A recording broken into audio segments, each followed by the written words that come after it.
चला, भारत माता की जय, वंदे मातरम, इन्कलाब जिंदाबाद, मालक मालक जनताच मालक, मालक मालक जनताच मालक, निर्भय महाराष्ट्र पार्टीचा विजय असो, निर्भय महाराष्ट्र पार्टीचा विजय असो.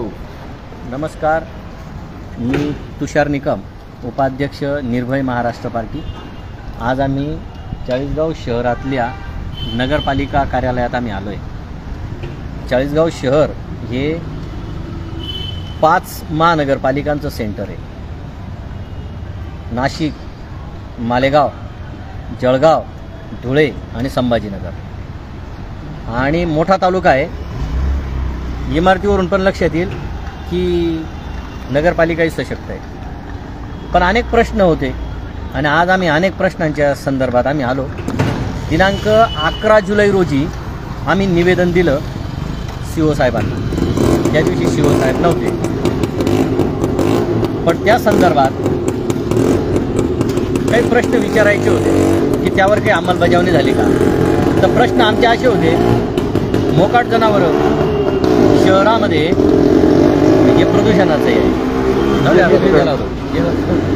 तर त्या लावून द्यायला होतं. तर हे प्रदूषणाचं सुद्धा आम्ही वारंवार सगळ्या ऑफिसेसमध्ये बोलतोय.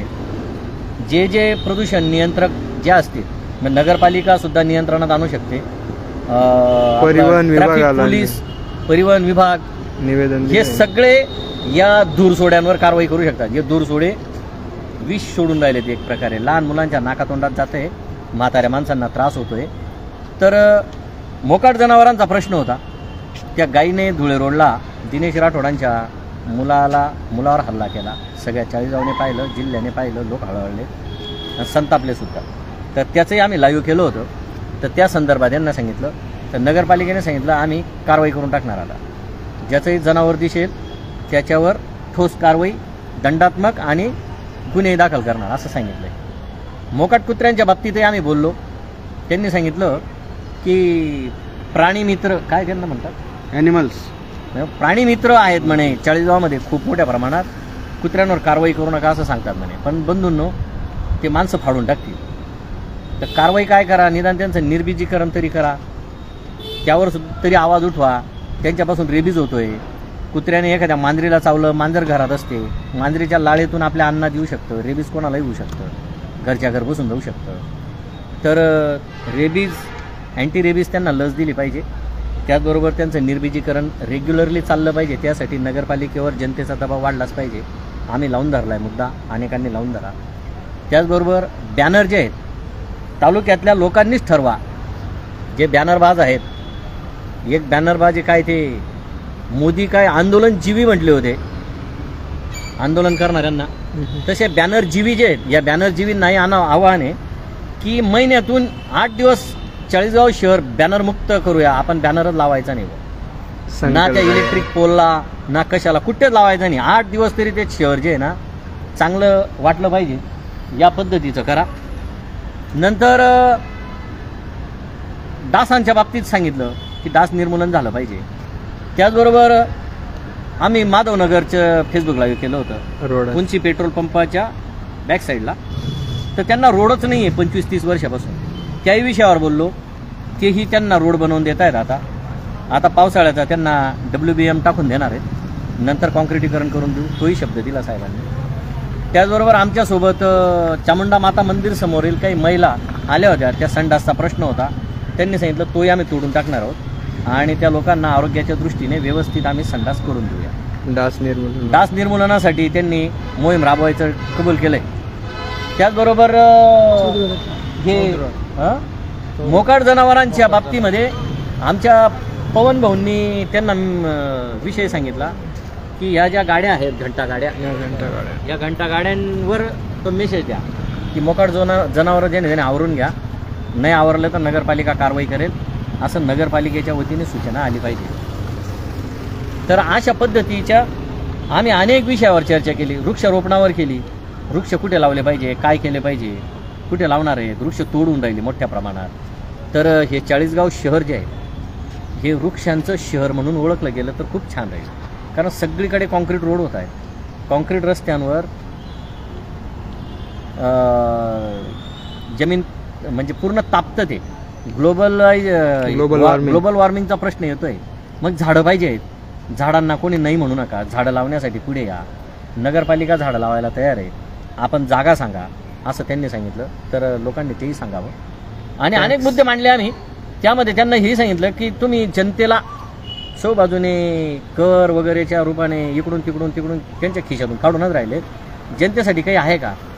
तर मग त्यांनी सांगितलं की जनतेसाठी एक असं आहे की जे बांधवांनी रेग्युलरली घरपट्टी पाणीपट्टी भरलेली, त्या बांधवांवर व्याज आकारलं गेलं आहे दंडात्मक. त्या व्याजाचे 50% आपण माफ करून देऊया म्हणे. वरून पण आम्हाला पत्र आलेलं आहे, 50% माफ करून द्यायला ते तयार आहे. तर जे कोणी असतील ज्यांचं राहून गेलं असेल त्यांनी भेटून आणि ते तुमचं भरून घ्या, म्हणजे आणखी दंडात्मक भरण्याची गरज येणार नाही. तर अशा एक ना अनेक बऱ्याच गोष्टींवर आम्ही चर्चा केली. तर माझ्यासोबत विजू भाऊ आहे, तालुका अध्यक्ष आहेत आमचे, चाळीसगाव तालुका अध्यक्ष बापू चौधरी आहेत, नंतर पवन कोष्टी आहेत, मंगळकर सर आहेत आणि निंबा चौधरी आहेत. आणि ज्यांनी कॅमेरा धरला अशा आझाद पवार आहे, नाम से आझाद आहे, काम से भी आझाद आहे. तर विजू भाऊ काय म्हणाल तुम्ही? आता नुकतंच सरांनी सांगितलं की हे सगळे मुद्दे घेऊन आम्ही आज नगरपालिकेत जवळजवळ 1.5 तास आमची चर्चा CO साहेबांसोबत झाली. अत्यंत निवांत सांगोपांगो चर्चा झाली. आणि सरांनी सांगितलं की बाबा बॅनरच्या बाबतीत तर खरोखर दक्ष झालं पाहिजे की 8 दिवस तरी तुम्ही बॅनर बिगर राहा. कारण की काय सगळ्यात मोठं प्रदूषण आहे ते.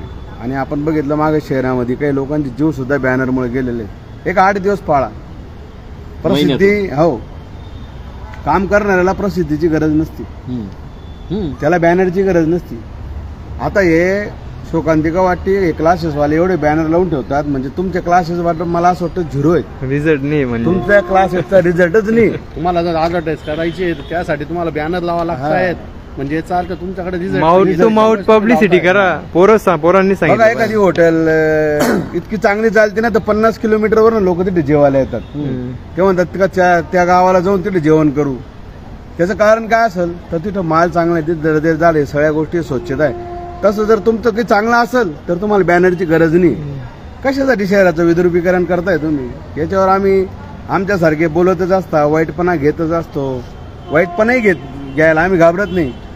परंतु किती दिवस म्हणजे तू बोलत राह मी करत राहील, तू बोलत राह मी करत राहील. तर कृपया असं काही करू नका. शहर आपलं आहे आणि आपल्या शहरालाच आपण स्वच्छ ठेवलं पाहिजे आणि सुंदर ठेवलं पाहिजे.